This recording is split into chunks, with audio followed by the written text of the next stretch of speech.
Граждане-льготники, страдающие сахарным диабетом, жалуются на то, что они не могут вовремя получить жизненно важный для них инсулин. Говорят, что препарат в аптеке поступает с большими опозданиями, и инсулинозависимым приходится бороться за свои права. Правда ли это? В чем причина? Как быть этим людям?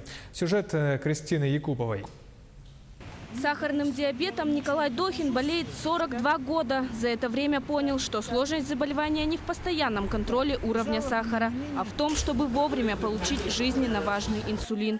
Николай – инвалид второй группы. Получать инсулин должен один раз в день. Только заветного препарата горожанин не может дождаться уже 2,5 недели.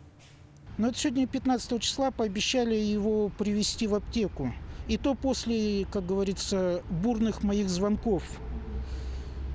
И, соответственно, ругани. Но ведь это тоже не дело. Постоянно все ходить и выбивать. Так, если положено, то дайте. Если не положено, так прямо и скажите.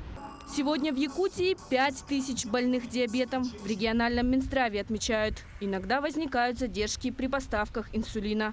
Однако имеющих запасов хватает, чтобы обеспечивать больных лекарствами. В крайнем случае закупают малые партии у сторонних поставщиков.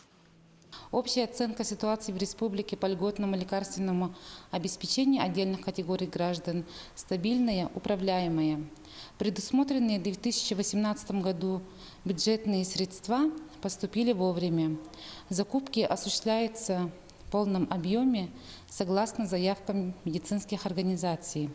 Необходимо отметить, что процедура закупок занимает определенное время, примерно от 3 до 4 месяцев. Факт, что один из диабетиков не получает положенные ему лекарства, в Минздраве Якутии не признают. Николай удивлен и раздосадован. Начинает копить на препарат. В месяц придется тратить по 4000 рублей. Федеральные инвалиды на данный момент остались без лекарств. Покупать они, во-первых, очень дорогие, во-вторых, пенсии, в общем-то, и так хватает с большой натяжкой, несмотря на то, что существуют различные доплаты. Кристина Якупова, Александр Слепцов, Арсен Степанов, Якутск.